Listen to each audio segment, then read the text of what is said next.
the ability to move about freely and maintain your independence is one of the biggest of all health issues that those in their middle years and beyond face.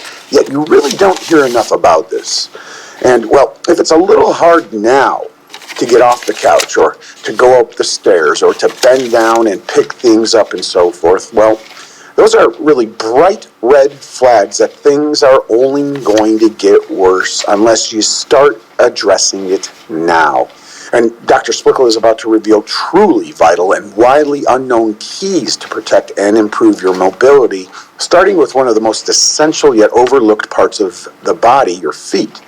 However, right now, I want to make certain you have full awareness of and take action on protecting three other very key sections or areas of your body that many people in their middle years and golden years often don't give enough attention to, at least not until serious problems arise. Now, we're holistic beings, and every single part of your body is, of course, important. However, when it comes to your muscles and joints in relation to your mobility, your ability to be independent and move about on your own very late into your long life, well, you especially want to make certain you are strengthening and protecting, one, your back, especially your lower back, two, your hips, and three, your ability to move laterally, to move from side to side, and therefore the lateral muscles in your legs. Now, I likely don't need to dive too deep on the why when it comes to these three areas because it's almost self-evident, right? I'm sure many people listening now, well, unfortunately already suffer back pain, for example. Lower back pain is a top cause of disability, and I'm sure it's not hard to imagine what happens if you suffer increasingly severe issues with your back, especially your lower back. Meanwhile, each year, over 300,000 older people in the U.S. alone suffer hip fractures. 3/4 of those people are women, and 95% of those fractures are caused by falling, and it's mostly from falling sideways, by the way. Unfortunately, hip fractures greatly increase the risk of early death, largely because those who suffer these fractures are largely immobilized, which of course severely impacts all other aspects of health, mental, physical, and emotional. And I must add, though, that hip fractures don't have to increase the risk of early death. It's just that many people who suffer them stay sedentary instead of working with a professional, for example, to move a lot, physical rehabilitation. And even minus getting an actual hip fracture, hip pain is a very widespread problem, as you likely already know. And as you can easily imagine if you don't know, similar to lower back pain, when your hips are in pain, your mobility, your freedom of movement is seriously hampered. Now, I mentioned that most hip fractures are due to falling down sideways. Falling itself is the number one injury that causes death and disability in older people, and it's high up there for even those in their younger middle-aged years. And falling down not only causes hip fractures, they also commonly cause serious head injuries, as well as broken arms and broken wrists and other issues.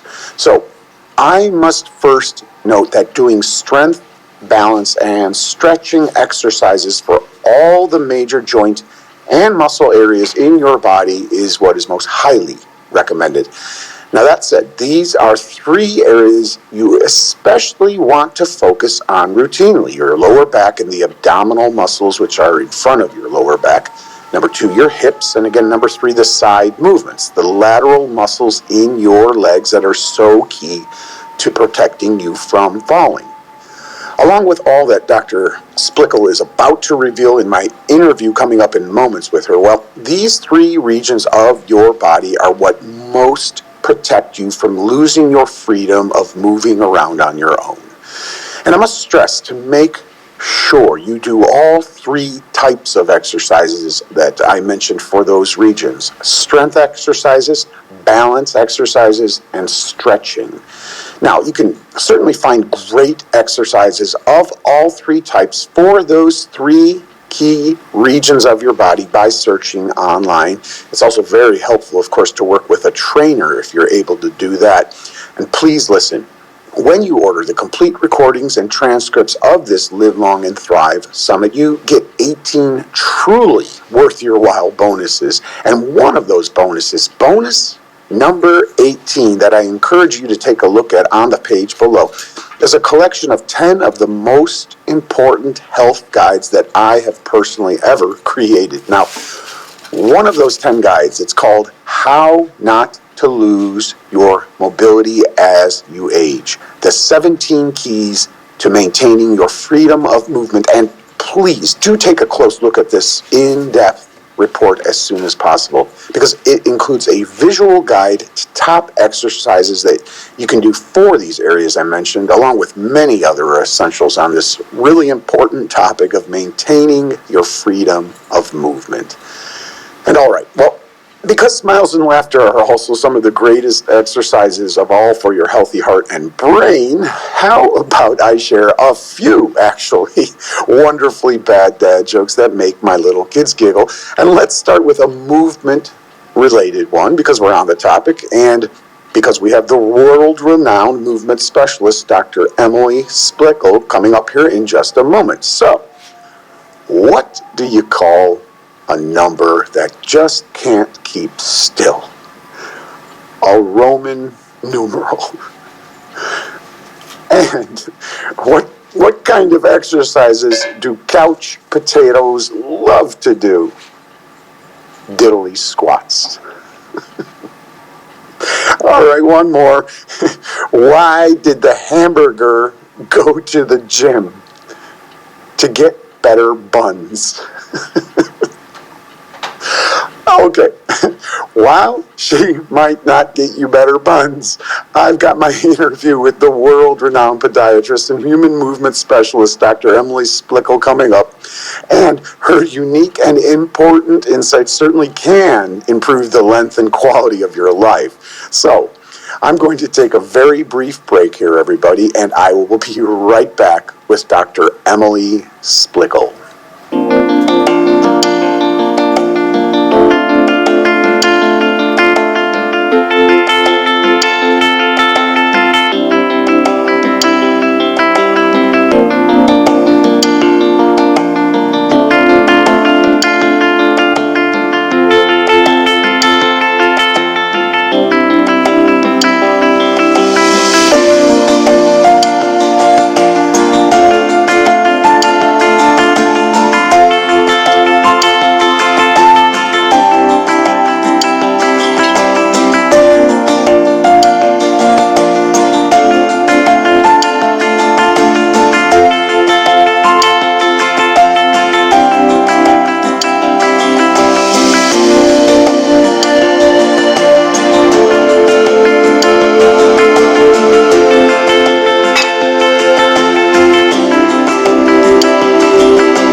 Welcome to the Art of Anti-Aging's Live Long and Thrive Summit, where today's top healthy aging and longevity doctors and researchers from a range of different disciplines each reveal their most effective steps that people are not yet widely aware of to avoid and possibly even overcome disease, live long, and thrive.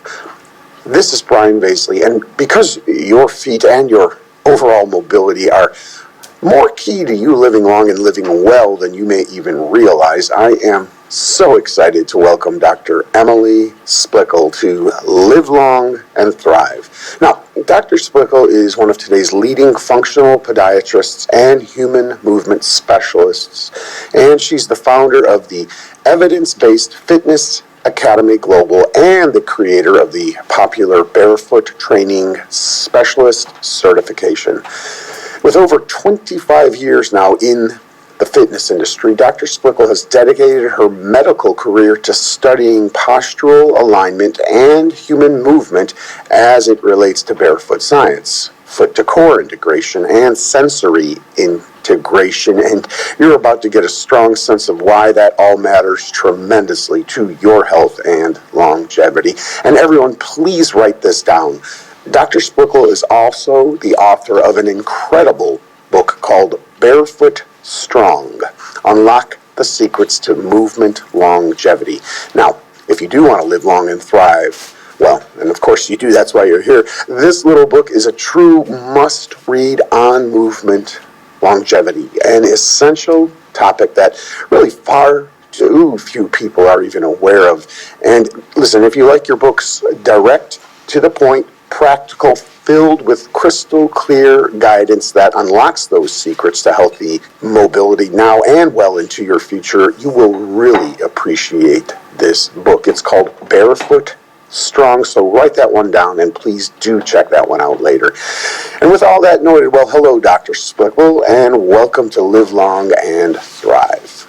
Hello, and thank you so much. All right, Dr. Splichal. Well, before we get to the big question, I do have a fun little question for you. Now, I know you've dedicated so much of your time and your energy to helping your patients, to guiding other doctors and health professionals, and really teaching the world about taking proper care of our feet, our posture, our overall movement to live long and well. And that and other, well, top responsibilities in your life likely have not left you with too much free time to pursue certain other things you may love to pursue. So that's all my big build-up to ask you this fun little question. If I could just snap my fingers and poof, you would instantly become an expert at any one thing, what would that one thing be and why? I'm going to come back as a Cirque du Soleil performer. Oh, that's so cool. Yes, it is. My side hobby passion is doing aerials. And obviously there's a lot of dedication that I cannot put in because I'm impatient, but in my next life. Oh, that's really neat. But you have as a hobby? Mm-hmm. Oh, wow, that is really cool. Well, in that case, this is going to switch to a video format, and I want to see you do some tricks or something. No, I'm kidding, but I love Cirque du Soleil, and that's an amazing and unique answer, by the way, that I haven't heard from anyone before. And I know, man, I've met, I don't know them personally, but I've talked enough to know that takes a tremendous amount of dedication. So, yeah, I guess it's going to be the next life, right? Right. Yeah, amazing. That's a really cool answer. All right, well, let's get to the big question here. So, thriving while living long versus merely surviving while living long really is our ultimate goal, of course. So with that in mind, from your areas of expertise, really, Dr. Splichal, will you please share 3 to 5 of the proven most effective steps to avoid, possibly even overcome disease, live long, and thrive while doing so? So what would your first step be? Yes, so obviously coming at this from a functional podiatry perspective, my goal is to help people move. I think that the secret to longevity is deeply integrated into our ability to move, to keep the circulatory process and get all of that important blood flow all the way up into our brain. To do that, my first tip is going to be make sure that you can feel your feet. So that first step means that you are going to activate, wake up, or put some sort of intent behind the sensory side of the human foot, which means take your shoes off, go barefoot around the home, walk outside in the grass to get a little bit of earthing, but try to feel the different textures and surfaces that our nervous system and our feet could encounter every day to wake up the brain and wake up your feet. All right, and I don't want to jump ahead, but why is that so important? I'll leave it at that for starters here. I have a lot of side questions on this, but why is that so important? So movement is all about perception and perception of your physical body in space. It also has to do with the perception of your feet and how they feel the ground. So if you cannot feel your feet, you cannot feel the ground because of thick cushioned shoes, or maybe you have neuropathy. It could be one or the other. The accuracy of the movement, the accuracy of the foot placement is going to be decreased. When I look at optimizing human movement, it always starts with step one, perception and awareness. Perception and awareness. So wake up every day and actually with your feet, not with socks on even, not with certainly shoes on, feel different textures inside your home. Ideally, if you're able to go outside your home, feel different textures. Let me expand the lens on this and ask you what to you may seem an obvious question, but again, this area that you've dedicated so much of your energy and your brilliance to really does not get enough attention in the first place. There's many people listening who, they're well aware of eating properly for longevity, but why in general, if you don't mind, do our feet even matter so much for longevity? So we have thousands of nerves in the skin and the bottom of our feet, and those nerves are touch nerves, very similar to the palm of the hand, and based off of how our brain relates with the external environment, it's all based off of sensory stimulation. So there's this part of the brain, happens to be called the somatosensory cortex, and it is how we control movement. Walking, running, dancing, all the activities we love to do. The information that shapes movement is based off of sensory, which is very much based off of touch. So the hands and the feet happen to be some of the most sensory sensitive areas in the human body, which makes sense because feet touching ground helps us to navigate posture and balance and movement in general. And then obviously we're interacting with external objects, and that would be the hand stimulation that comes in as well. Mm-hmm. Right, so this is certainly not something, unless you're already familiar with Dr. Spligel's work, that you're going to hear every day, folks. But it's important to try to remember it and put it in play every day. Your very mobility, your ability to move in a healthy way is highly dependent on the sensory relationship that she's talking about, these senses in your feet. So this is tremendously important, even if you haven't heard it before or haven't heard much about this before, is to stimulate and keep those nerves basically in your feet stimulated. And I have that right? Because you are definitely expert here, and I'm rather green myself in this area. You've educated me to some extent, but I want to make sure I get this right. Yep, you are absolutely correct in getting some sort of targeted, focused stimulation to the feet is really necessary to unlocking this movement longevity that we're speaking about. And again, it's very simple. It doesn't have to be something that takes a lot of time or work or effort outside of what you do on a daily basis. It just means adding in a little bit of barefoot movement, maybe when you get ready in the morning. So I try to have it done so it's actually achievable for an individual, or if I'm recommending this to a patient. Mm-hmm. Okay. And grounding, it's just one side aspect of this. And again, if I'm jumping ahead here, you just let me know that. But grounding, that's just one aspect. It's not just grounding. There was a fair amount of attention been put on grounding itself. And if you don't mind explaining even that to folks in case they don't know. But that's just one side and interesting and worthwhile aspect of this. But in general, everyone listening, it's simply going barefoot in your home is great in getting that different sensory aspect of things, that touch and stimulating it all and keeping it sharp. It's kind of keeping your brain sharp, starting with the bottom of your feet. But if you don't mind on the grounding a bit. Yeah, so grounding or earthing, so some people know it either way as far as how it's referred, is originally based around connecting to the earth, going outside on the grass, on the dirt, thinking natural surfaces. And the reason that that is so powerful is that the earth has a natural negative charge. Everything is based around magnets, kind of this polarity, and the earth has a negative charge of the magnet, if you think of it. Our bodies, acidity, inflammation, the aging process is all built around a positive charge. Mm-hmm. I refer to it as acidic, but again, it could be positive and you think of the earth as negative, or the earth would be a base and we're and acid. Not to get too chemistry on there, but I love it. so if we think of it kind of in this magnet or a base and an acid, is you are trying to neutralize or balance out the acidity or the positive charge in the human body, which is where aging comes from. Mm-hmm. Spending 15 minutes a day on the earth or grounding is very effective in balancing out this acidity or positivity. Now, there's a lot of research around grounding and earthing, not just on dirt and grass and actual natural surfaces, but by using grounding pads. You can use a grounding mat, a grounding blanket, things like that. There's natural elements that can be woven into fabric that are naturally grounding. Mm-hmm. And a lot of the research around this shows increased circulation to the feet, decreased viscosity to the blood, so that's part of the circulation benefit, improving your circadian rhythm. So I love to ground or earth when I travel internationally. So I'm going in extreme time zone changes. So how do I center my body?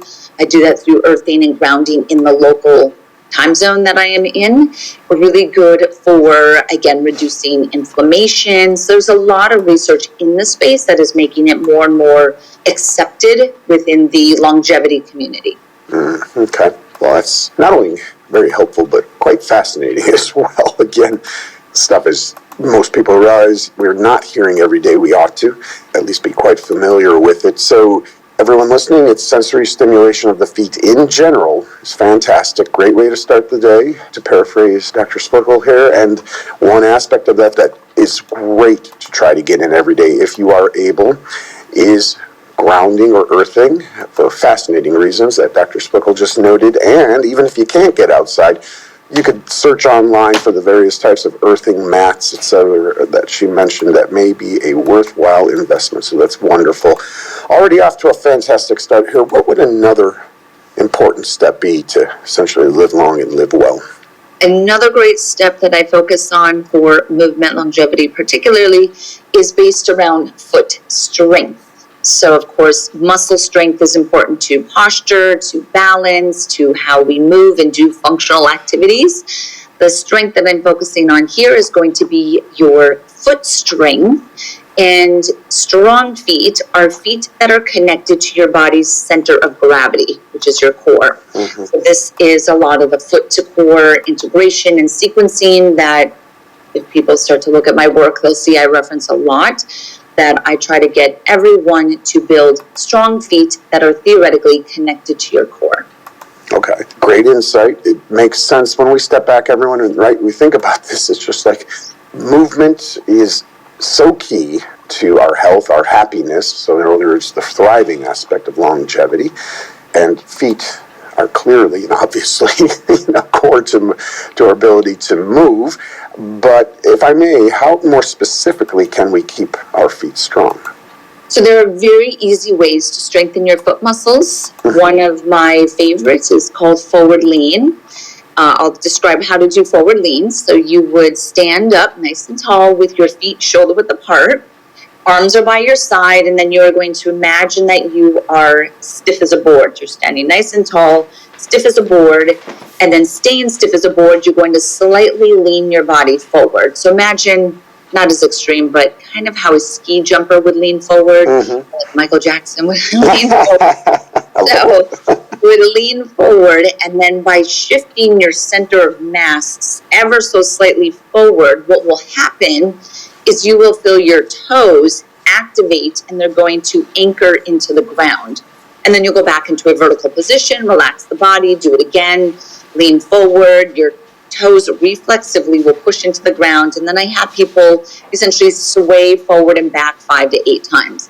Now, what this is doing is activating a postural reflex. Your body does not want to fall over. That's a huge part of your nervous system protecting itself, is not wanting to fall. So this lean forward, toes activation, postural reflex is waking up your toe flexors, which is really where balance, power, acceleration, push off, all of that comes from strong toes or toe flexor strength, which is a foot-based strength or muscle function. Mm-hmm. So by doing that, and the more that you essentially build off of that, you can then build an awareness every time you lean forward and your toes push down. Oh, I feel my abs contracting at the same time. So that's that co-contraction that I was referencing. Forward lean, one of the easiest. Standing on one leg is an awesome way to strengthen your feet. Your feet are very active when you are balancing, so I will teach people to do that. And then a third great exercise is called short foot, which is essentially doing the same thing as the forward lean, except you don't lean your body forward. You just intentionally push your toes down into the ground, and that creates a doming of your foot and a contraction of your deep foot muscles. Fantastic. All right, so just let me review for everyone. The first exercise, your feet shoulder width apart, stiff as a board, and think Michael Jackson. Or, like you said, I see the skier in my mind who's about to leap off, a ski jump. So you're leaning forward into that. Second exercise, simple as can be in terms of at least describing it to you. Some folks have challenges with that at first, which is standing on one leg. I do have a question about that. And then the third is pushing your toes into the ground, essentially. So on the standing on one leg, what do we do if we can't do that? So if standing on a full single leg is difficult, you can do what I refer to as a kickstand. Mm-hmm. Kickstand would be just kind of partially propping the opposite foot down on the ground so that you are starting to shift your body weight. That is a great way. Of course, you can, have your hand on a wall or a chair. Now, for movement longevity and thriving, you as a baseline want to be able to balance on one leg for 10 seconds. And there's a lot of research showing that a 10-second single leg balance is really this baseline of how you could predict fall risk.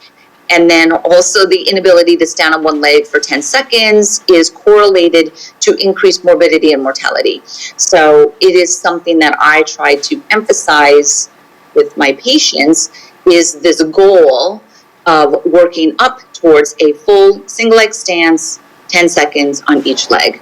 Yeah, wonderful. And I want to explain briefly to everybody, you're not doomed if you can't stand on one leg.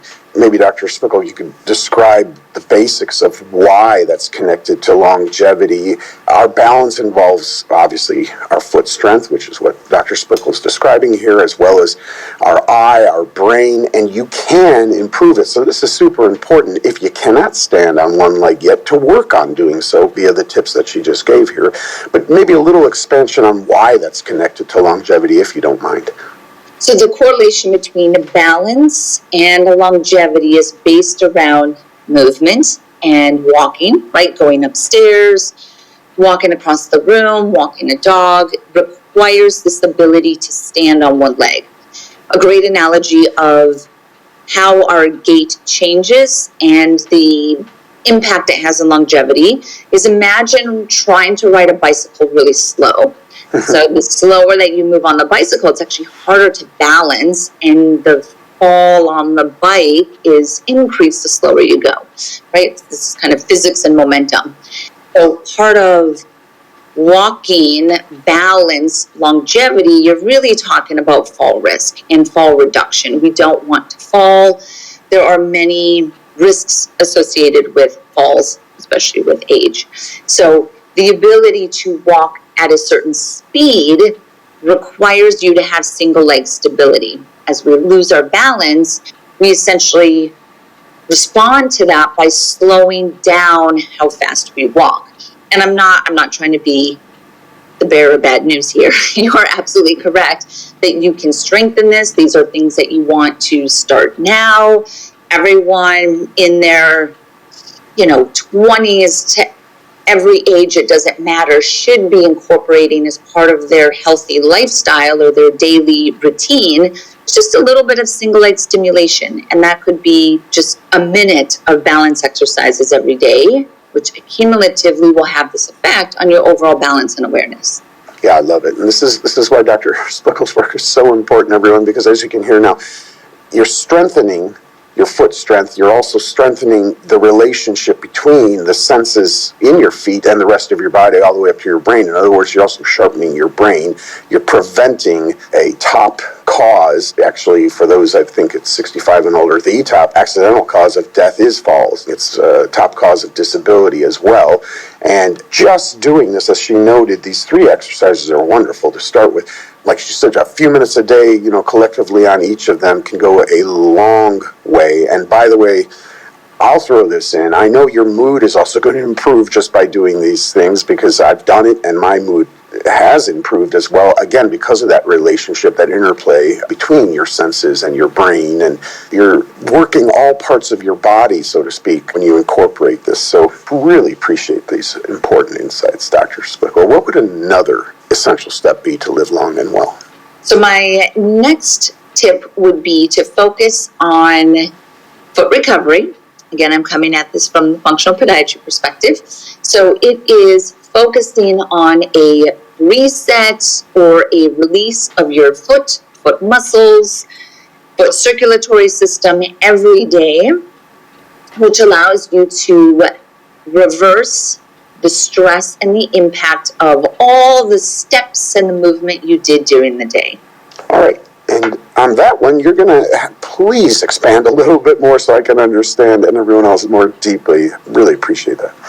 Yes, so to reset and recover your feet, I love to do a 5-point foot release. Think of this like a massage. You could use a lacrosse ball, tennis ball, golf ball, neuro ball, something that is designed to release and massage the muscles in the bottom of the feet. Now, it's not just the muscles, it's really the circulation it's also benefiting. So for here, I would recommend that someone stands on a golf ball, holds the pressure for 30 seconds, release, go to another point on the foot, hold constant pressure for 30 seconds, release, and you're essentially repeating that for 5 points per foot. Now, the benefit of this is, of course, you're getting the actual massage of the muscles. There's 26 muscles in the bottom of your feet that are contracting essentially all day. When you stand, if you have a standing desk, your foot muscles are contracting. When you walk, your foot muscles are contracting. So they get worked throughout the entire day, and we often forget about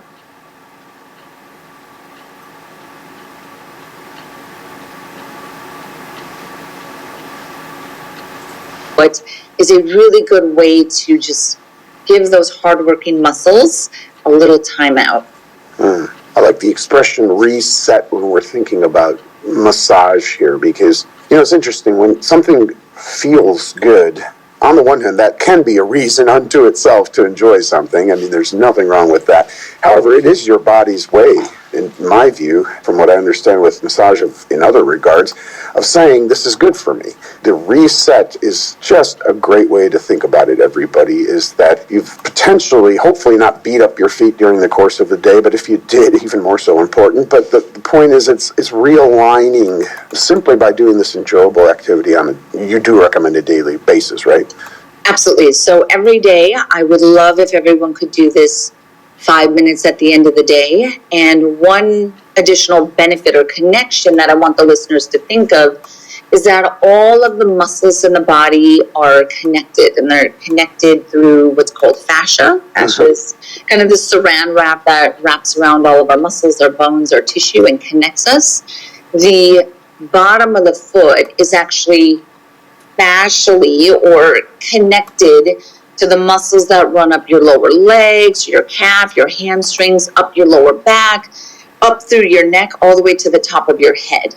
So let's say you have a little bit of low back fatigue. By simply doing a 5-point foot release, you can take pressure off of a lower back, off the neck. So it's really powerful. It's not just thinking of a foot release locally, but what does it do to the rest of the body?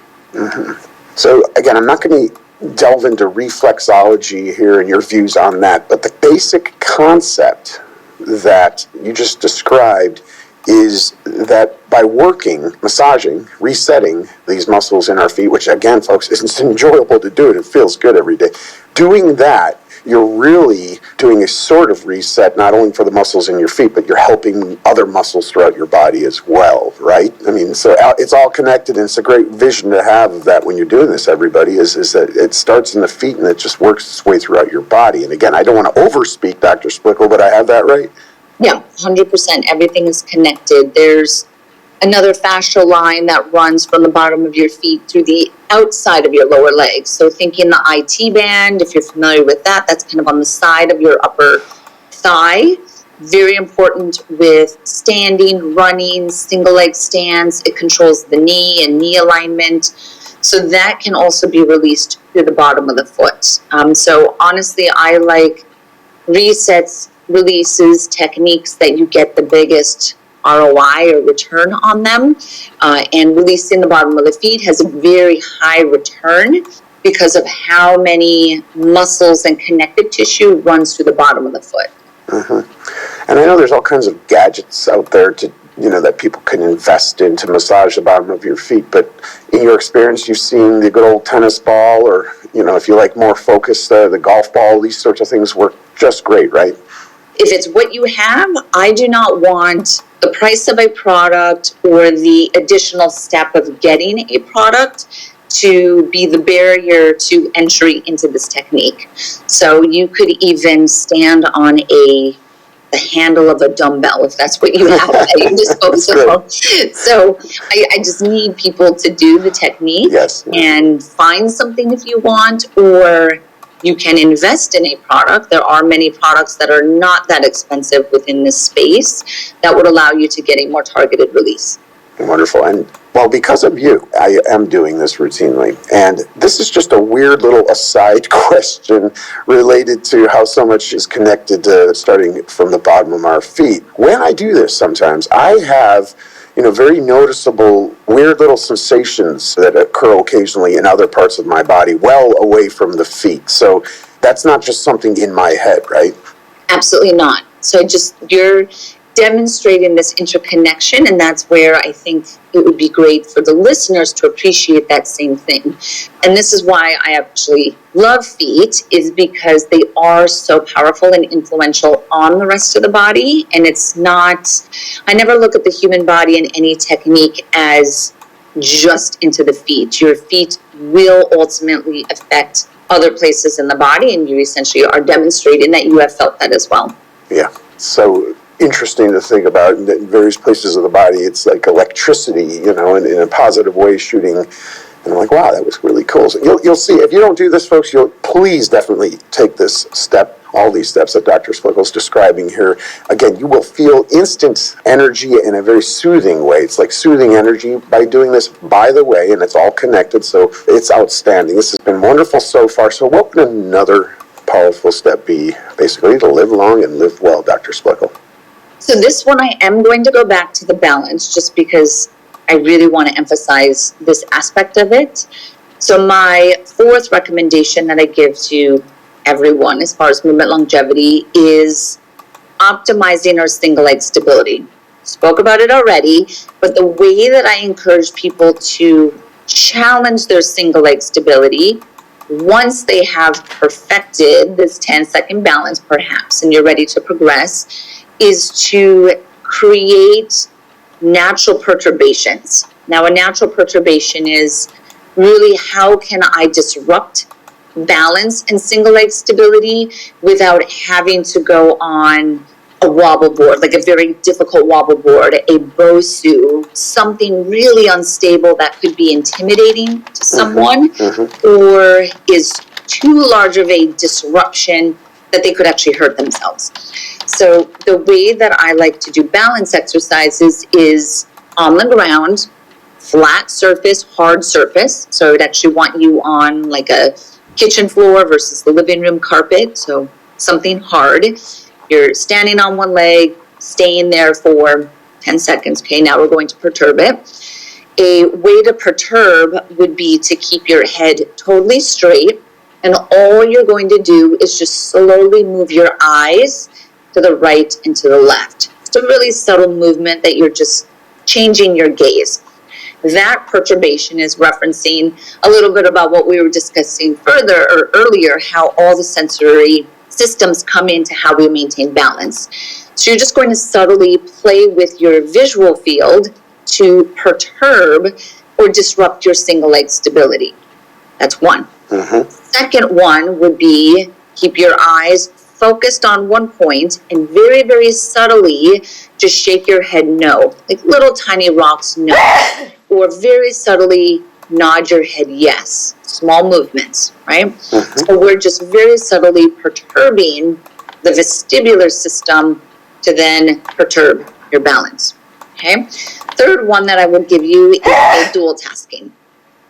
So you'd be standing on one leg, eyes are focused, you're not going to move your head, eyes are focused. And then I would just have the patient or the individual count backwards from 100 in multiples of 3 or 7, something that is going to shift you into a cognitive process so that the single leg stability becomes subconscious. So I'm just kind of playing with how your brain actually uses balance. Is optimal balance or single leg stability during daily movement is designed to be in the background. Yep. Which means you have to train your nervous system in your brain to do it in the background so that you could have a conversation, you could make a decision, you could be doing something at the same time.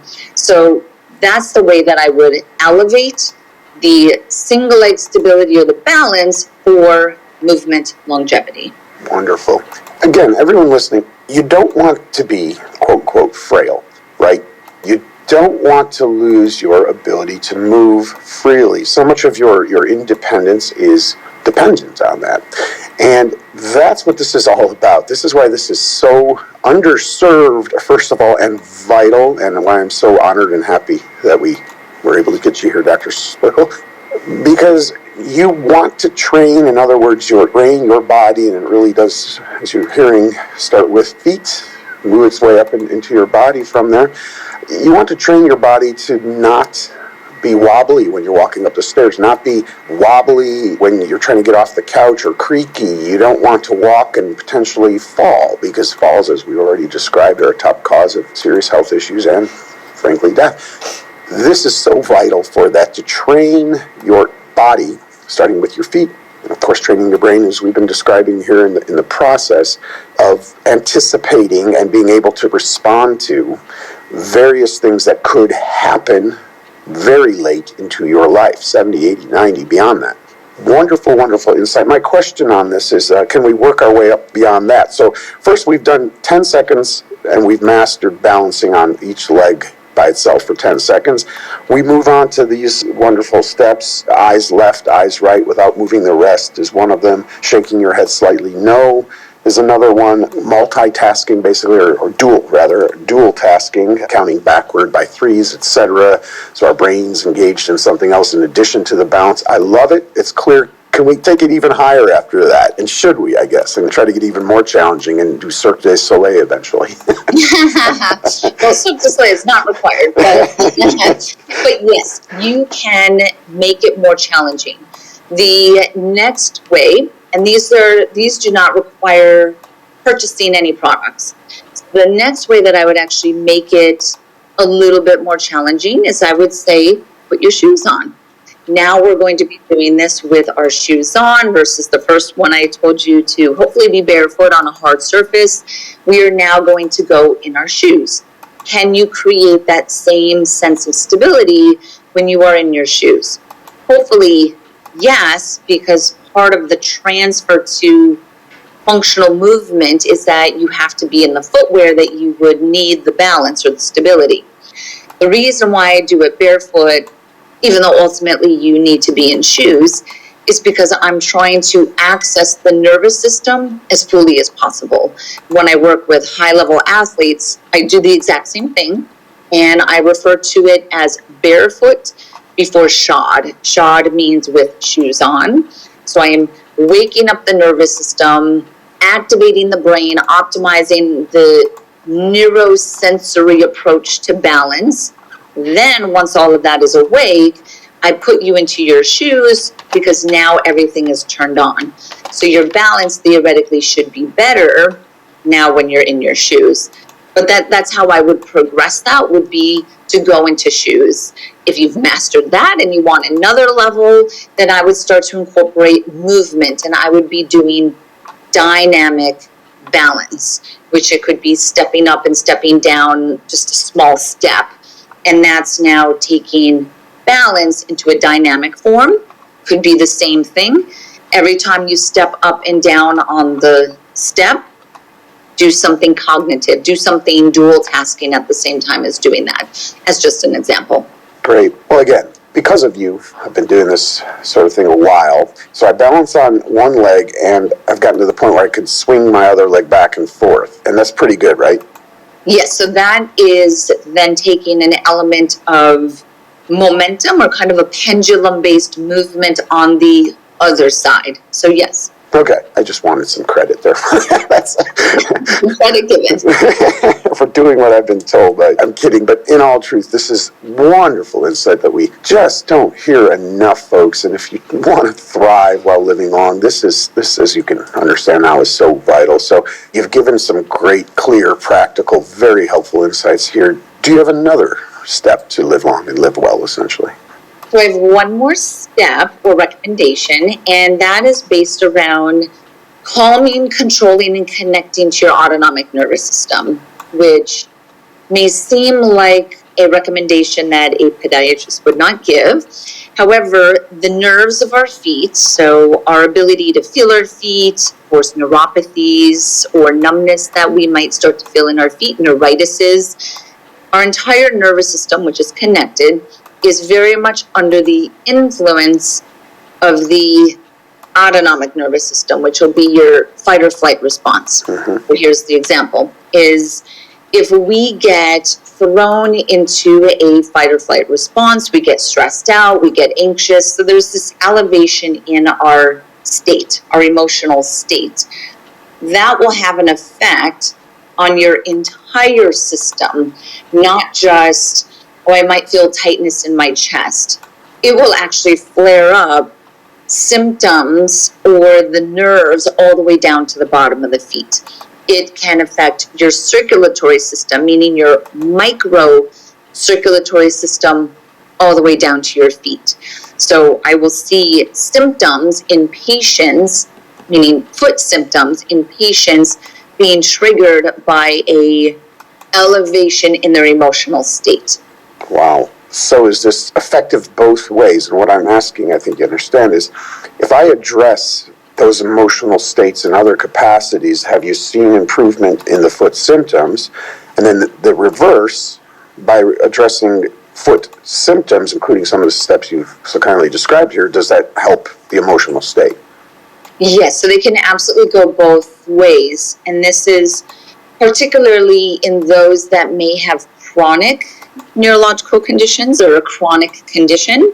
Oftentimes, chronic conditions have a emotional layer built into them because there's a processing of the chronicity of the symptoms that the individual is experiencing. So the more that we can connect with, change the mindset, maybe do daily habits that minimize the symptoms of what we're experiencing in our feet, ultimately changes the emotional relationship to the initial condition in the feet. So it could absolutely go that way. Sometimes it is the mind shift that would reduce the foot symptoms. And that's why I'm a huge advocate of things like acupuncture, red light therapy, meditation, all of these holistic integrative techniques, is because they are really important to calming that emotional state and our relationship with our body, with sensations within our body, with the external world. Because again, my goal is this movement longevity. Right. So a lot of folks lately, at least we've been hearing more, and rightfully so, about the parasympathetic and the sympathetic nervous system. So the sympathetic is the fight or flight response, or paralysis as well. And it's this heightened state where at one time in our ancestral history, it was good the way it worked. If there was a lion about to attack us, boom, we're in fight or flight mode. The parasympathetic is calm, cool, collected state, basically, in my words. And unfortunately, today, so many of us are living far too much in still that sympathetic state. It doesn't help with, exposure to a lot of things that are on TV, online, and it just feels like a lot to be tense about, and a lot of us in this heightened state of tension. So I want to be careful and ask you to qualify what I'm saying here, but for example, if you are potentially feeling issues with your feet, this could certainly have something and potentially a lot to do with it. And on the flip side, by attending to your feet, including the massage comes to mind first, the reset, but all of these wonderful exercises and steps that Dr. Splickles described can help reduce that sympathetic mode to some extent. So again, I just want to make sure that I got that right. And that is 100% correct. And again, just a few of the tips for the listeners that, meditation, breath work. I actually am a big fan of moving meditations, which could be just taking a walk outside, connecting to nature. Yes, reflexology, so getting a foot massage or doing the foot massage yourself, meaning the pinpoint pressure release, is really good. The vagus nerve, which is what's connecting to your parasympathetic system, actually runs all the way down to your feet. So you do get a good benefit from doing foot massage. So yeah, it definitely goes both ways, and it is very influential. I love it, Dr. Splickle. That's really good to hear. Thank you. And, well, by the way, who doesn't like hearing that something that feels as good as foot massages is so strongly recommended for physical, emotional, and mental health? Everyone listening, on that front, I must stress that routinely visiting massage therapists is pure gold for your health and longevity in general. Research shows it certainly is beneficial for combating stress and anxiety, and it also helps improve your circulation, decrease muscle and joint stiffness, helps combat pain, of course, and it can even boost your sleep quality and your immune health. And as you just heard, it's important to focus at least part of your massages on your feet specifically, or visit a reflexologist who is highly trained in your feet specifically.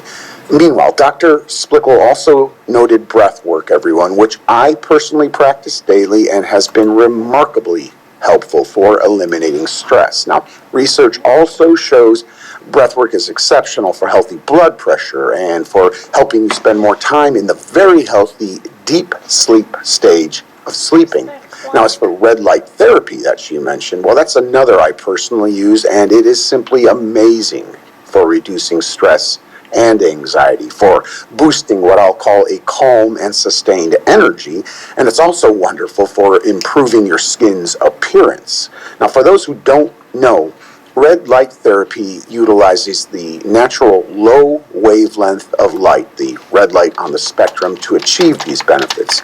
You simply expose your skin to a lamp or device that provides the red light. Now, quality and safety are essential here, but you don't have to spend thousands on a quality red light device anymore. Check out the Lume box, for example, LUMEBOX, if you are interested in a very easy and very effective therapy called red light therapy. And finally, Dr. Splickle noted that moving meditation, such as walking meditation, is very helpful for stress. Now, as the name implies, walking meditation certainly involves taking a long walk, ideally out in nature, and it also involves walking with intention, meaning just making sure to focus your attention on what surrounds you, to let yourself really see and smell and otherwise sense your surroundings. If your mind wanders to your to-do list or someone you need to call, just gently try to bring your attention back to your surroundings. It's very powerful indeed, a wonderful way to experience the benefits of meditation. And Dr. Splickle, well, talking about walking, that reminds me of shoes. And I'm sure you get this question all the time, but what is your perspective on and recommendations regarding shoes?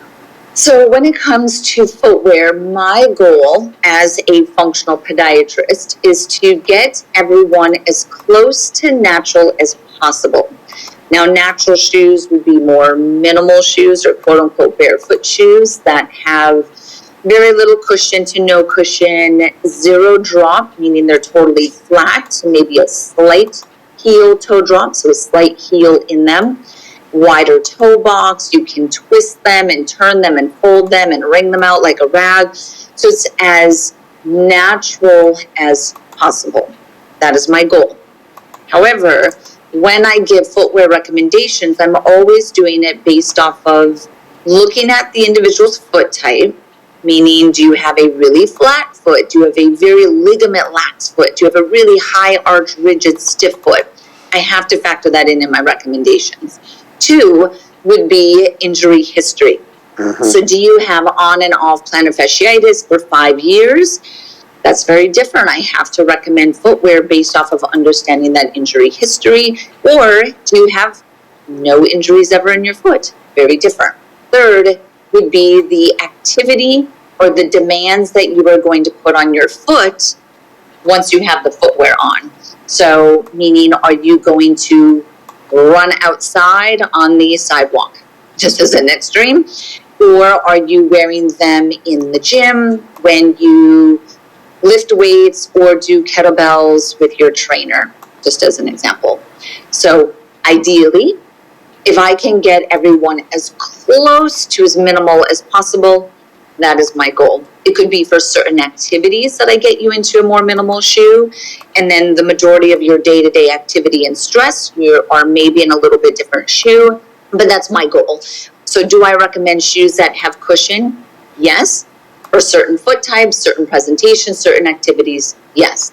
Do I recommend some that have built-in rockers? Absolutely, because certain foot types, especially arthritis in the big toe, things like that, they really want to take advantage of the rocker in the shoe. So I try to be as unbiased in my recommendations, knowing what is ideal from a movement longevity perspective, and then I meet the patient or the individual where they are and where their reality is. Fantastic. So I appreciate that, and I bet you got that question before, but appreciate your answering it. And well, unfortunately, we have to hoof it on out of here, and boy, I couldn't resist that terrible pun, but we have to go, and I could actually, and I'm sure people listening would agree, listen to you for another hour, because this is such an important and yet relatively little known topic, despite all your efforts. Listen, you handled that like someone in Cirque du Soleil. That was a very graceful, fascinating, and also incredibly helpful discussion. I really appreciate it. So in a way, you are achieving that goal of yours, because that was fantastic. Appreciate it. Listen, everybody, I have one very strong recommendation. As you can tell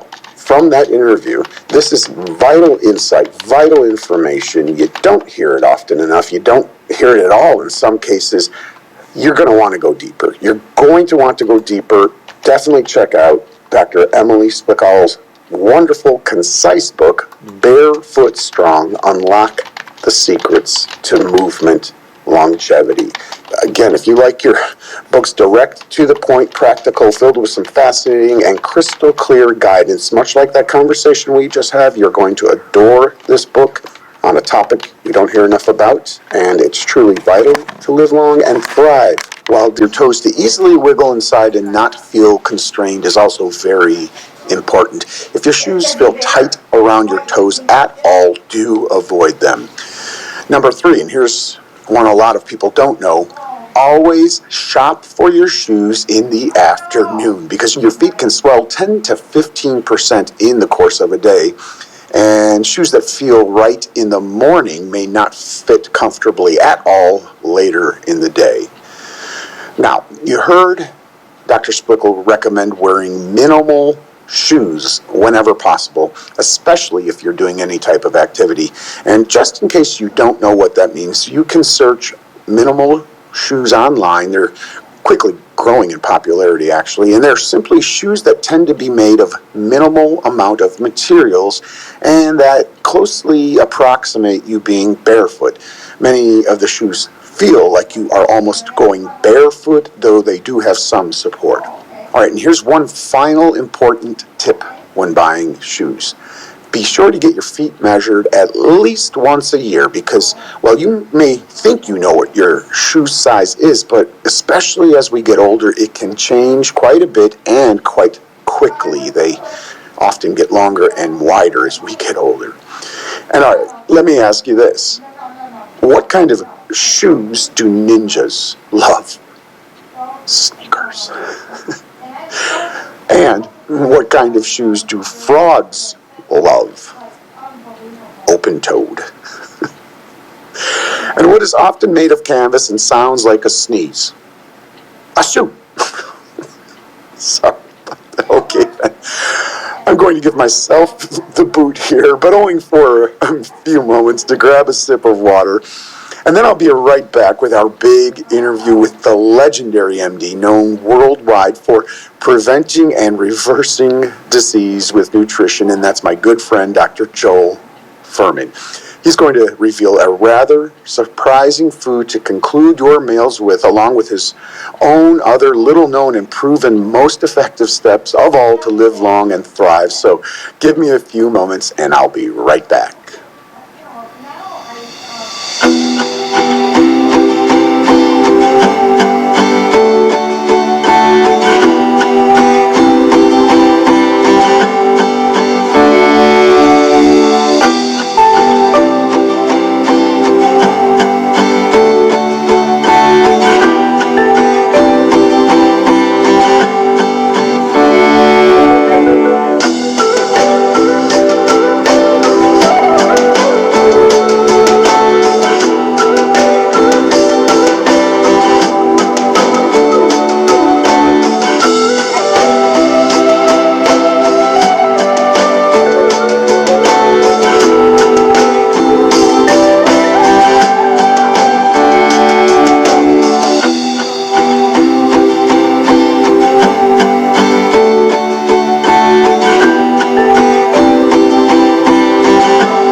Welcome to the Art of Anti-Aging's Live Long and Thrive Summit, where today's top healthy aging and longevity doctors and researchers from a range of different disciplines each reveal their proven most effective steps that people are not yet widely aware of to avoid and possibly even overcome disease, live long, and thrive.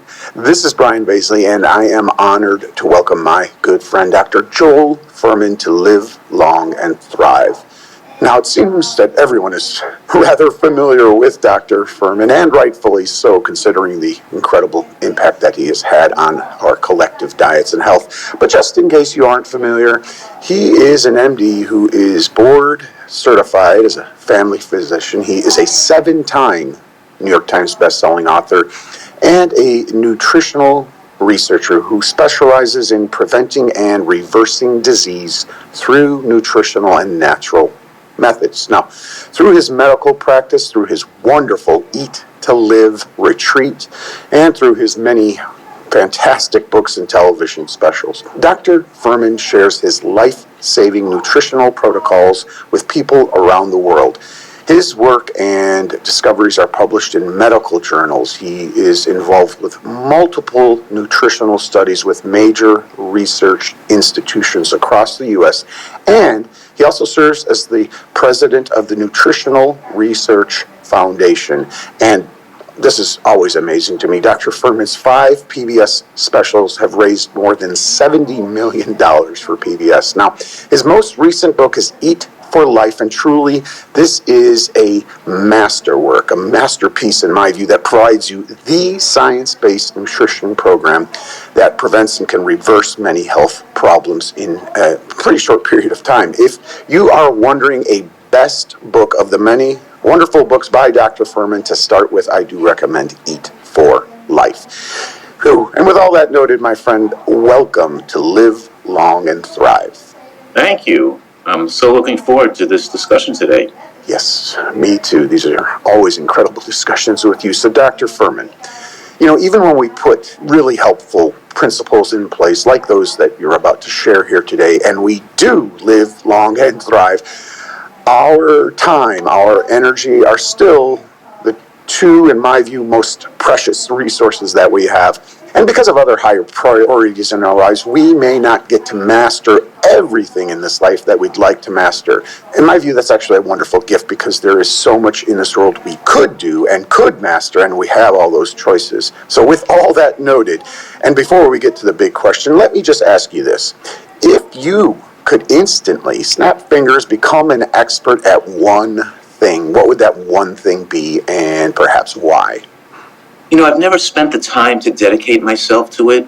There's a lot of things I'd like to learn and like to do, by the way, of course. But one thing that came to mind was I'd love to be able to walk out into the woods, into the jungle, into the forest, and be able to recognize the wild edible foods. You know I can identify some like parslane, which is so good for you and growing all over the place. But there's a host of hundreds of different natural edibles where you can just plop yourself almost anywhere in the United States and find food to eat in the wild. And I'd love to, and they're experts in that, and I'd love to, maybe if I have time as I'm getting older, to learn that specialty, you know. You know, as I asked folks this, well, not only in this event, but elsewhere, I hear a lot of good answers. So I love your answer. My answer would be, and I've shared this elsewhere before, but I would want to be a master piano player simply because the ability to express yourself in this very different medium than I do really vibes with me, I guess. But now I love your answer as well. I get it. And I've wanted that too, now that you remind me. It is a very cool thing to be able to wander out there and know at an expert level, you know, that you can eat this, you can eat that, and that, you know, what these various things do for you. I'm rough around the edges like you. I have some knowledge of that, but not nearly enough. I love that answer. Well, you're clearly going to live a long life, so I look forward to talking to you years down the line when you are an expert in that, so I'll ask you some tips on that front. Hopefully I'm still doing this. Awesome, man. All right, well, let's get to the big question. So thriving while living long versus merely surviving is really our ultimate goal. With that in mind, and well, from your profoundly vast areas of expertise, Dr. Fuhrman, will you please share 3 to 5 of the proven most effective steps to avoid and possibly even overcome disease, live long, and thrive while doing so? What would a first step be?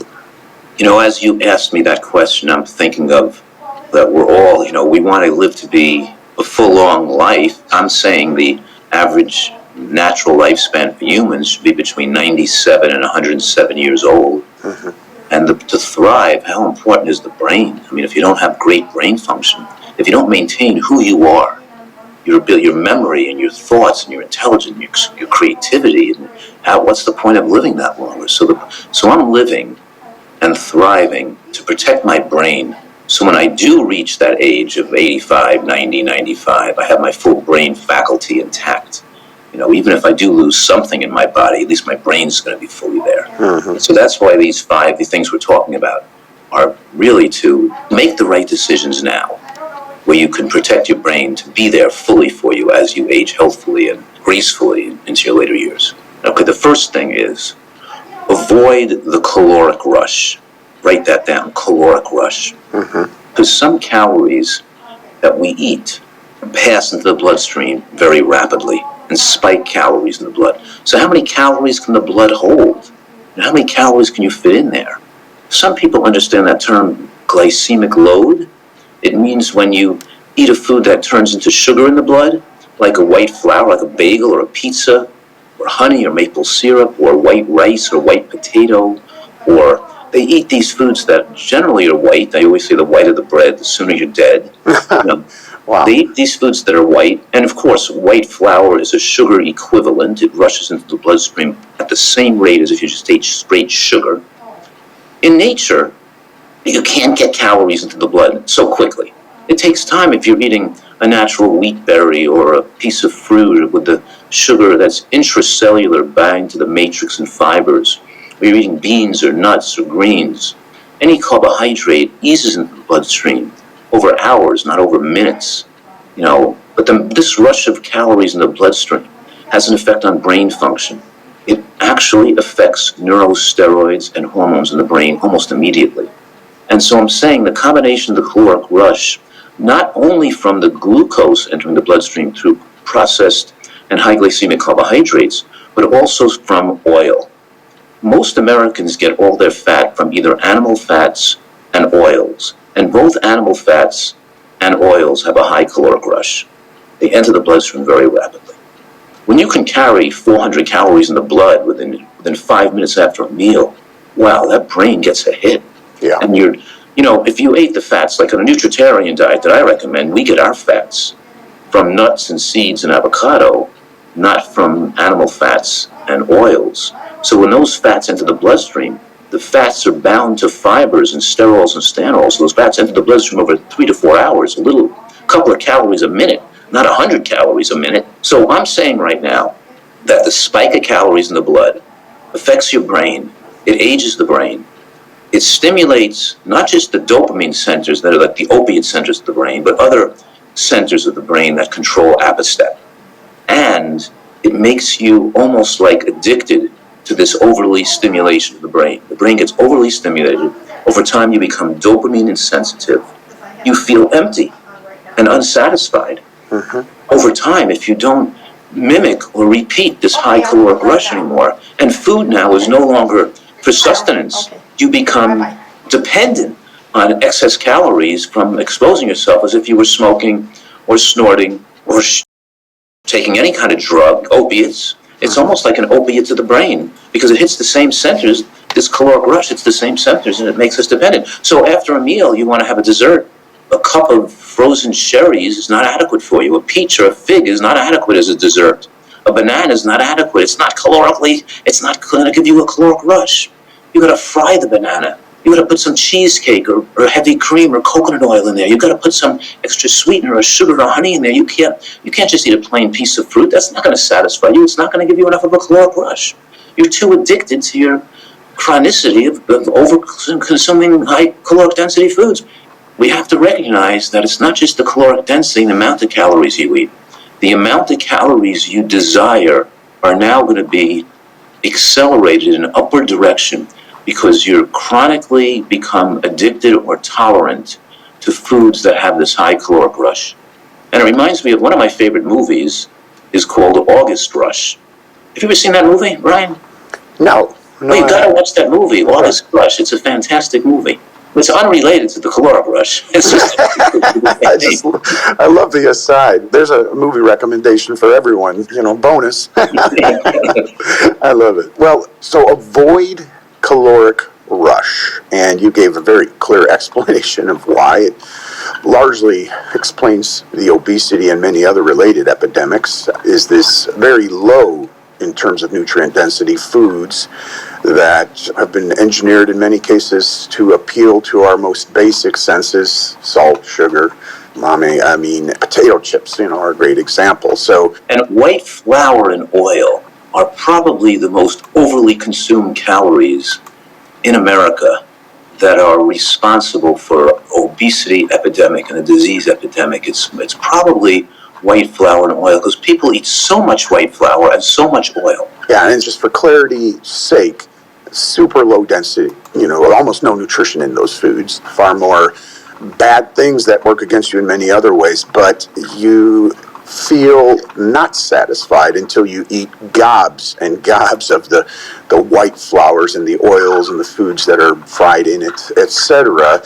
So you want to avoid those foods. For clarity's sake here, what foods do you want to consume instead, Dr. Fuhrman? So that leads to the second out of the 5 or 6 things we're going to talk about. That leads to number 2 thing that, besides avoiding the caloric rush, is make sure you eat these 3 foods almost at every major meal. And we're talking about eating nuts and seeds and beans, because nuts and seeds are our most favorable source of fat, and beans are our most favorable source of carbohydrate and even protein. They're high in protein too, and green vegetables, of course. So we're talking about nuts, seeds, beans, and greens, and we're talking about eating 2 major meals a day. I mean, you could have 2 meals a day and a snack, or 3 meals a day where 1 meal is smaller, which is usually breakfast, But our 2 major meals, which is usually lunch and dinner, but doesn't have to be that, do contain green vegetables, beans, and nuts and seeds with each of the meals, not just with one of the meals. Because when you eat a little bit of nuts, even a half an ounce of nuts, half an ounce to an ounce, we're talking about a little bit of nuts or seeds, and a little bit of beans, even a couple of tablespoons of beans. You know, it doesn't have to be a bean burger or a whole beans main dish, but even a couple of tablespoons. Just the fact that you ate a little beans and nuts with that meal, those foods are absorbed so slowly that they actually slow down gastric emptying. You know what's funny is because, you know, those new drugs like Ozempic and Mojambo or whatever these drugs are, these drugs people are taking, they slow gastric emptying to make you feel full longer.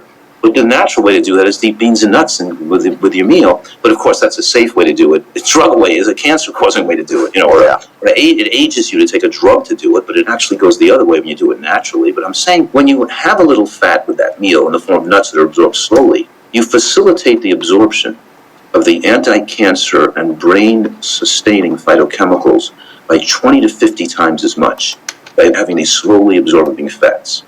And then when you have the protein complementary of the nuts and seeds and the beans and the greens, you not only have a great protein bioavailability, but you also have the fact that you have sustained protein absorption, and the meal then it satiates you for many, many hours, so you're satisfied with fewer calories. It's not like halfway between lunch and dinner you're going to be wanting to have, you know, just starving or wanting to eat food. You're digesting this food and you have sustained level of caloric absorption without the caloric rush, with adequate fat and protein. Because so many people advocating plant-based eating, they don't really have adequate fat and protein in their diet. They don't, which we need to have that long life that protects the brain, because we have lower protein bioavailability as we age. And even though plant foods have adequate protein, just imagine if you're pouring oil over your food, if 30% of your diet is oil, then you just took 30% of the protein out of your diet, because if you had nuts and seeds as a source of fat, you'd be eating the fat with the protein. If you took what I'm saying is that you put sugar in your diet, it's not the sugar, well, if you used, the point is that we're using these whole foods that are protein rich, but they're also absorbed very slowly, and it enables us to have more protein when our protein needs are higher as a toddler or in the elderly person.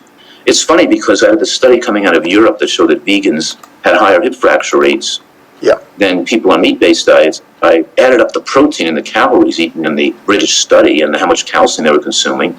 And they were consuming less than 500 milligrams of calcium a day, and their protein was only about 10 to 12% of total calories. And I compared it to a nutritarian diet where people are eating a little bit of nuts and beans with each meal, and green vegetables, by the way, with the 2 major meals a day. And the protein content was between 18 and 20% protein, not 10 to 12%, and the calcium content was almost double compared to this less ideally designed plant-based diet. And I compared it to the meat part of the study. The people in that study eating meat were having less protein. They were having between 15 and 18% than people on a nutritarian diet. I'm saying, wow, how is this possible that people eating meat are getting less protein than people eating a totally plant-based nutritarian diet? And I looked at the diet and tried to figure it out. It's because they were using so much oil in their diet. They were having some, eggs and some meat, but all the other things they were eating, like white flour and oil and sugar, were such a high percent of calories of processed foods that we're getting other contributors to the protein other than the meat and the eggs. So with a nutritarian diet, the whole grains, the beans, the nuts, the seeds, the green vegetables, almost everything you're eating is adding to that total protein content of the diet. So it actually was more than protein adequate. So we're getting a diet that's more like 60-20-20, 60% carbohydrate, 20% protein, and 20% fat, as compared to many even vegan advocates advocating like 80-10-10, with people getting 10% fat and 10% protein, which I'm saying is inadequate, especially inadequate for people to maintain brain size and muscle mass and to maintain that thriving vitality into our 80s and 90s. Well, we have discussions, everyone listening, a lot of discussions prior to make sure we're giving you amazingly helpful information. And I know coming up, I want to dive a bit deeper into protein and fat, if you don't mind, Dr. Fuhrman. Sure. Let me reiterate here. So nuts, seeds, beans, incredibly nutrient-dense foods, the protein, loaded with protein in general, loaded with healthy fats in general, in opposition to the foods that cause caloric rush from your first answer. Correct. Point is, everybody, that these foods are nutrient dense and therefore designed to be digested my words, slowly by the body, you're going to feel satisfied. You don't need to consume half a bag of potato chips or, 6 pieces of white bread toast or anything to finally feel full. And then as time goes on, it takes 8 pieces of bread and the whole bag of potato chips. Instead, these are nature's way of keeping you healthy and helping to reduce weight. Now, that said, Dr. Fuhrman, you're renowned for so many things through your books, certainly through your Eat to Live retreat, which everyone, I must note, has helped people who are quote unquote hopeless. It's known for that amongst other things, meaning extreme obesity, extreme ill health conditions. They've gone to his Eat to Live retreat and have reversed all of that. It's an amazing place. I know there's a waiting list. If anything I just said describes you or resonates with you, it's still so worth looking into. With that noted, Dr. Fuhrman, I might challenge you here, although much doesn't seem to challenge you, but what do you say in a brief period of time that we've got here for someone who is so, my word, addicted to these non-nutrient dense foods that when they put a seed or a nut or a bean certainly in their mouths, they're like, yuck. Oh, I just don't like the taste because they've been warped to the taste of these non-nutrient dense foods? Well, I always want people to get a thorough education in this science before they jump in so they don't have to worry about things like that. Because they know that the feeling poorly may take over the first week from withdrawal from their poor diet is temporary. And the taste buds change over time. And their overly exposure to the bliss point, to high sweets or high salt or even high spice, deadens their taste buds so they can't enjoy the natural flavors of natural foods anymore. So we enhance their taste muscle as we're teaching them fantastically delicious recipes.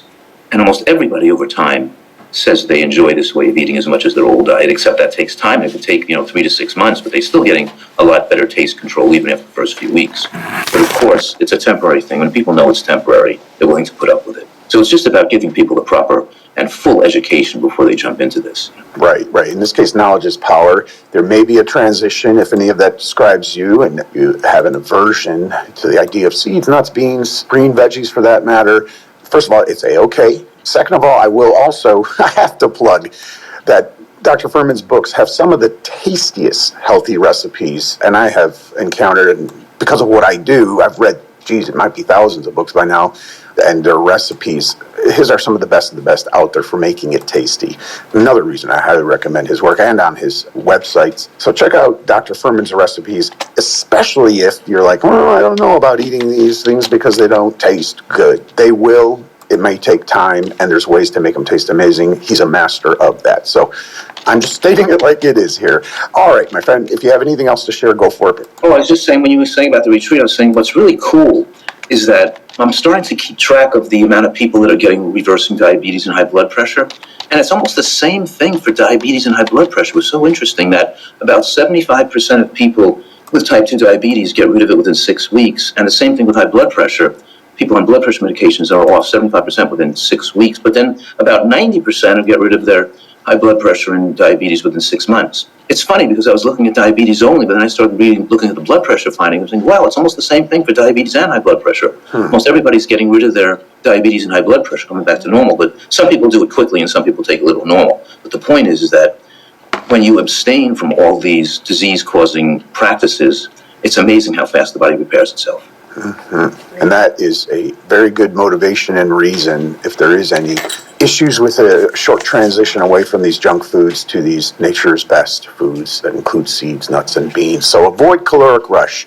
Have seeds, nuts, beans with every meal. Those are two. What would a next vital step be to live long and thrive while living long? The next most important step is salt is salt.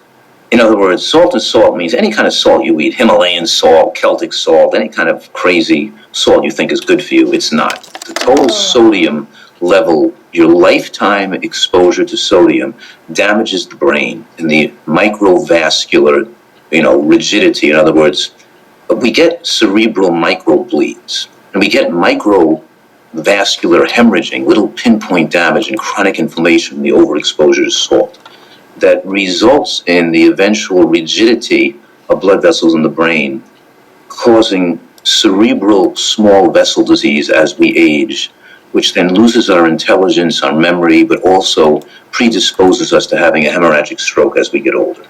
So all what I'm saying here, that possibly the risk of hemorrhagic stroke is even higher in a plant-based eater than a meat-based eater. A person eating bacon and cheese and meat has more atherosclerosis, which the vessel becomes thicker and more resistant to cracking open and breaking in the brain. And one who's had a clean blood vessel that's been damaged, whose interior walls have been made friable and weakened because of chronic exposure to a high salt diet. So we know that in Asian countries where they eat a lot of salt, like 3,000 to 4,000 to 5,000 milligrams of salt a day, they have much higher rates of hemorrhagic stroke than we do in this country. We still eat too much salt here, but as we cut out the clot causing and heart disease and ischemic stroke causes, that you still could have a hemorrhagic stroke even on a plant-based diet if you're still using salt. What I'm saying is that salt ages our tissues and particularly ages the brain.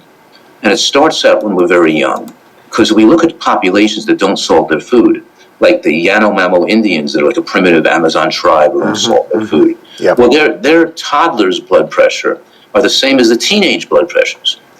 And the teenage blood pressure is the same as the middle-aged or people. It doesn't go, in this country, teenagers have much higher blood pressure than toddlers. We're seeing the damage from salt even as youngsters. And then our mid-adult population has a higher blood pressure. By the time people are 65, almost everybody's on drugs for lowering the blood pressure already. So in any case, it's chronically damaging your blood pressure. And the sooner you stop the damage, the better. And it's the lifetime exposure to cigarettes, your pack years, that determines your risk of lung cancer. And it's your lifetime exposure to salt that determines your risk of this, we're talking about, cerebral small vessel disease and the propensity to hemorrhagic stroke in later life, which affects cognition. And in other words, salt is dangerous, and the sooner you get it out of your diet, the better, and it deadens your taste buds. So now the things that you can't even taste the natural salty flavor of natural foods. Now, natural vegetables and has sodium in them. We get adequate sodium just from natural foods. But how much added sodium you're going to put on what nature put in natural foods is the question.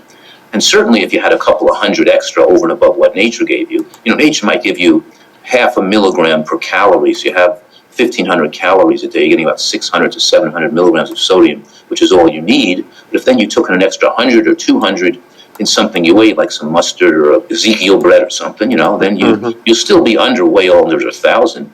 But if you're taking in 500, 800, 3,000, you're taking in salt way over and above that, then you're slowly causing damage in proportion to those salt years.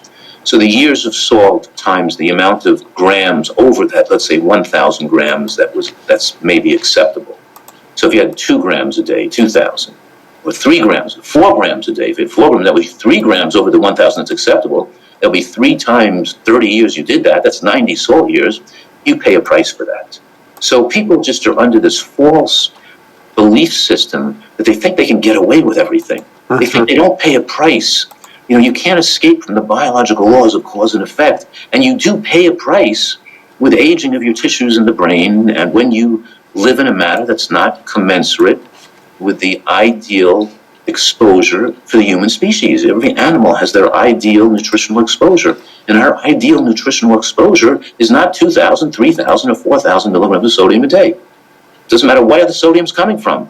Oh, this is a good sodium. This sodium has minerals in it. It doesn't matter. It's still going to damage you from all that sodium. Right. And first, let me make a plea to everyone listening.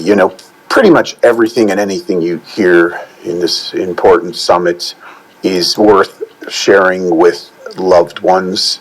This one is one of the important ones to share because there is such a mixed impression of salt in this country and in this world today.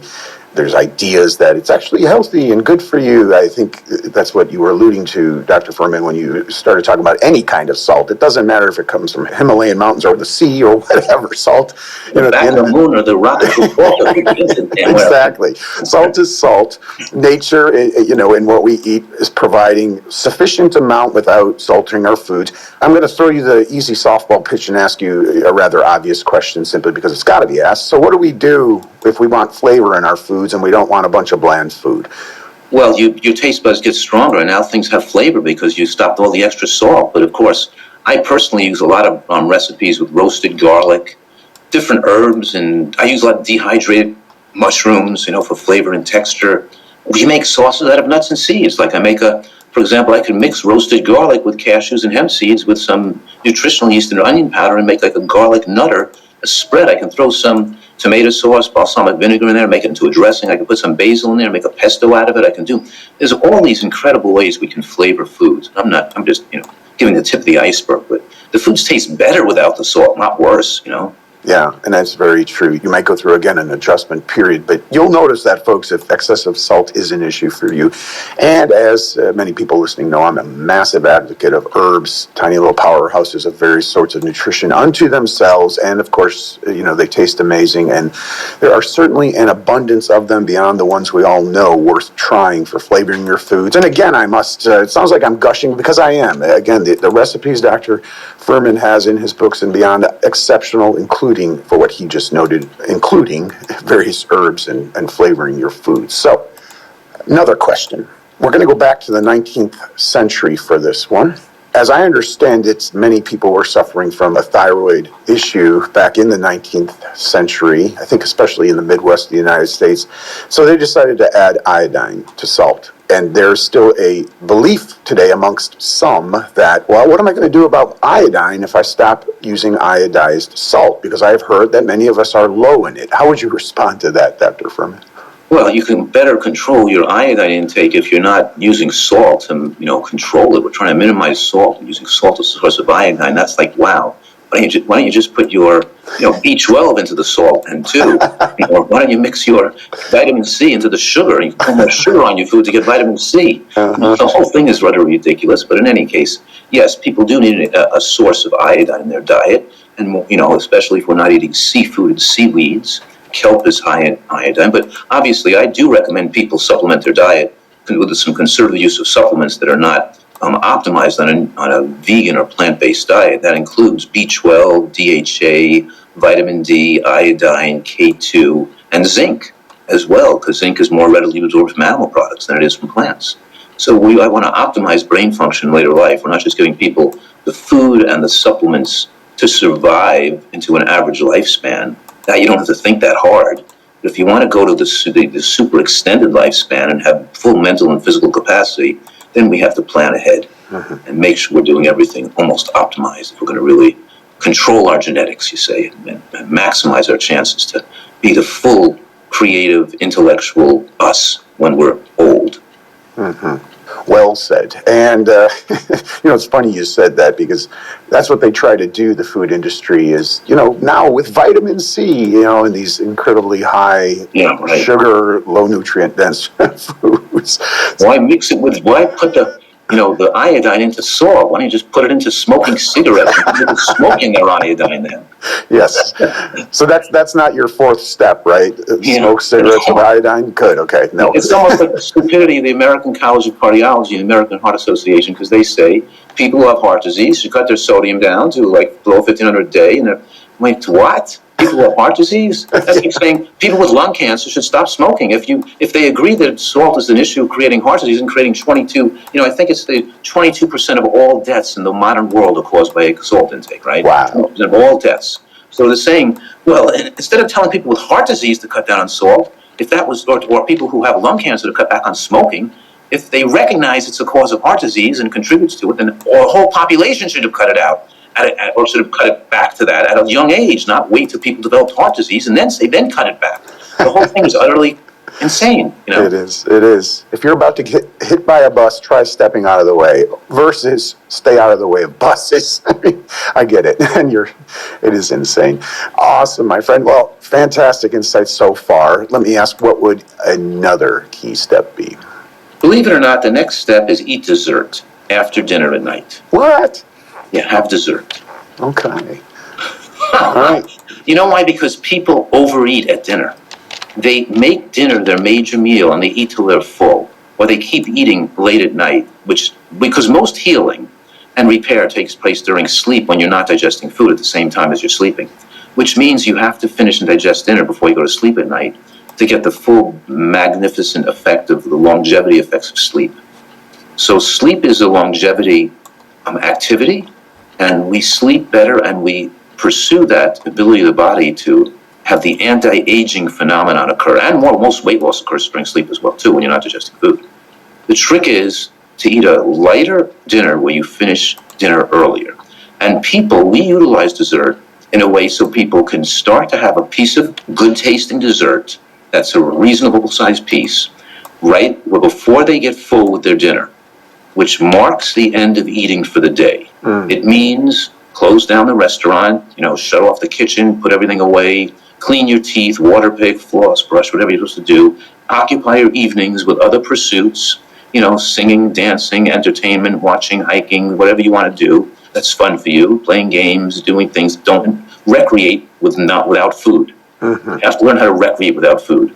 So by having dessert, it makes a clear demarcation between the time of day when you're eating and the time of day when you're no longer eating anymore. So by having a little whipped frozen banana with a couple of macadamia nuts, a little vanilla bean powder, or a little baked apple with a healthy whipped cream or avocado icing on top, or whatever we want to make people, a little piece of carrot cake or a little piece of a bean brownie or a little piece of a pistachio ice cream that we made, that was all healthy with just fruit for sweetening. By having that little bit, it actually, we find, helps people eat a lower calorie dinner because they can see that dessert, they know it tastes good and it's going to end them off, and they can stop eating when they have their sensible sized portion. They had 400 calorie dinner and then they had their dessert of another 50 to 80 calories and boom, they're done for the day. That's it. No more calories for the day.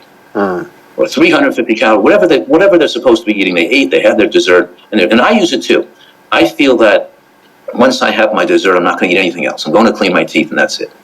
And without the dessert, I'm tempted to, maybe I'll have a couple more figs, maybe I'll have this, that, maybe I'll have something else, maybe I'll have this, but if I have that dessert, I know, boom, when I had the dessert, I was eating dinner, I feel satisfied, I'm not full, and I choose to have the dessert at a point where I'm just satisfied but not full, and I know I'm not going to overeat. So the whole point is when I'm going to bed at night, I don't feel like I'm still digesting food.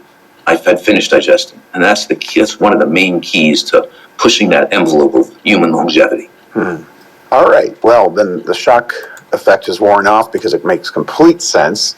It's a mental marker. First of all, it's a signal to your brain, done for the day. So to be clear, eat dessert after dinner, not after breakfast, not after lunch, question mark? Correct. Okay. And sometimes your dessert is just some frozen cherries or frozen mango or something that you took out of the freezer right when you started to eat. By the time you got to it, frozen jackfruit. By the time you got to it 20 minutes later after you ate the dinner, it's like half defrosted. So it tastes like an ice cream, soft ice cream, still cold, chilled, but not hard as a rock. And it's like a really nice way to end eating for the day. I love it. And there is also, as I understand it, a benefit. The sugar effect is lessened when you eat the sweet shortly after a meal versus isolating this dessert in the middle of the day, or a snack time or 2 hours after you eat. Is that true? Yeah, it's funny because, the conventional natural hygiene used to think that, we should eat fruit alone or food combined, so the foods are not combined. We're eating like the fruit alone, the protein alone, the starch alone, make it easy for the digestive tract. But now we're realizing that we get better results when we actually mix these things together in one meal because it helps us feel satisfied with a lower amount of calories and we're not feel like we have to eat all day long. Wonderful. Well, this is a very uplifting answer because so many of us like to hear that dessert is good and in fact advocated in moderation and correct kind of desserts. But there's no sugar. All the sweetness in the dessert comes from fruit and fruit alone. Right. And on that front, one more thing I want to just briefly ask before we move on here is you're a big advocate, again, in these recipes in your books, etc., of using fruit as a sweetener versus isolated sugars. Can you just share a bit about that and how to do that, perhaps? Sure. Well, the major sweetener we use for a fancy dessert are medjool dates. But we don't ever use a dessert with more than one medjool date per person per dessert. We're usually using a half a medjool date, which means one date. Medjool date sweetens the dessert for two people. Like if I'm making a banana ice cream, I'll use, let's say, one banana for two people with maybe a handful of walnuts or macadamia nuts in it and some real vanilla bean powder and a little bit of plant milk to whip it up. And then if I'm putting the cocoa powder in or the cacao nibs and want to make a chocolate ice cream, it has a little more bitterness to it. So then I add one date for two servings. So now it's one banana, one frozen banana, one date, a little, the handful of nuts and the half a teaspoon of real vanilla bean powder, or the quarter teaspoon, and now I have a heaping teaspoon of cocoa powder if I add the date to it. So I added the date to sweeten. Like I'll add the date when I use almond butter and beans with the cocoa powder and dates to make a bean brownie. So we'll make and then we'll make an avocado icing for it if we want to. So I'll use a little bit of date, but we're not using an overly high amount of dates. Usually desserts are plenty sweet enough. Yeah. If we're making for 10 people, we put 5 medjool dates in, for example. Wonderful. And listen, everyone, if you haven't tried that, it is quite satisfying. Let me just put it that way. It will hit the sweet spot that you want it to hit. So, wow, what a great and interesting fourth step here. We have time for one more. As I noted toward the start, I know there is one more. I'm going to nudge in that direction. There's a lot of confusion out there regarding protein, regarding fat, particularly, especially if you are plant-based or fully vegetarian, vegan. So what would your fifth and final step be, Dr. Fuhrman? Wow, I could talk so much about this for like an hour, but let me try to get to the points, because I think most of the studies on meat and protein for years showed that it wasn't an advantage to take meat out of the diet, because they kept people who reduced meat just ate more chicken and more eggs and more other sources of animal protein. And it's animal protein in general that accelerates death from all-cause mortality.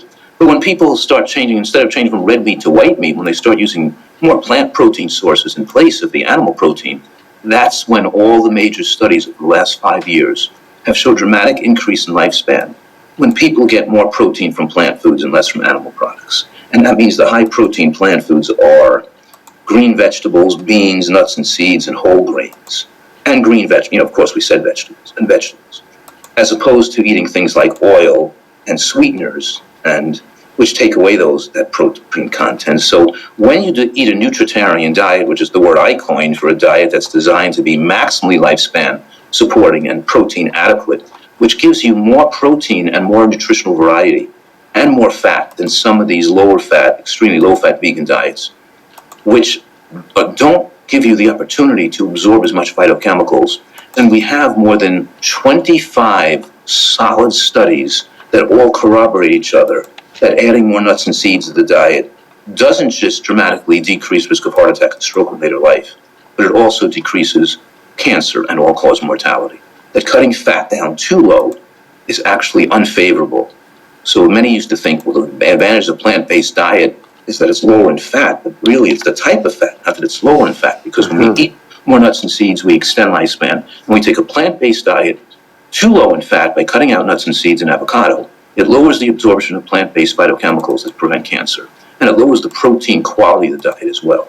So by eating more beans with nuts and seeds, obviously, we increase the protein bioavailability of the diet with aging that helps maintain bone and muscle mass with aging. And also, the critical thing about fat is that the omega-3 index does matter with regard to later life brain size.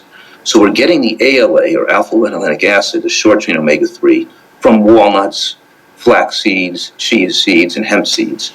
We're also supplementing with a source of usually plant-based omega DHA and EPA and DHA to assure that omega-3 index is greater than 6, is 6 to 9, let's say. Because it's funny how you can ask these plant-based advocates, and I don't think they're purposely knowing that they're hurting people or damaging people's brains in later life. I think they're just such enthusiastically trying to convince themselves and their followers that a plant-based diet is adequate without supplementation, it's good enough, it's okay to cut out animal products, they're going with theories and hypotheses and saying, oh, well, you live long enough and you blah, blah, blah. But the problem is that the facts are facts, and there's more than a dozen studies that have come out in the last 10 years that all corroborate each other and show the same thing, and that is lower levels of omega-3 index are associated with brain shrinkage and increased risk of dementia in later life. And we can't ignore facts. We have to go with the studies, not just what you want to believe. Right. So some supplementation may be necessary. And here's a general statement, and you can tweak it as a final say here, but as you age, eating plenty of protein and healthy fats is important. To clear up any confusion, there's some advocates of low protein as you age out there, and getting it from plants is more than adequate, but just make sure you're eating plenty of those beans, nuts, seeds, etc. to do so. Valid? Yes, accurate, except you don't have to eat plenty, you just have to eat an adequate amount. We don't have to think, well, we gotta eat like enough calories and overeat, because if you eat the right amount of calories, even to maintain yourself slim, if you eat the right food, you're gonna get the right stuff into your body. You don't have to try to stuff food in to get enough nutrients, you just have to eat the right food.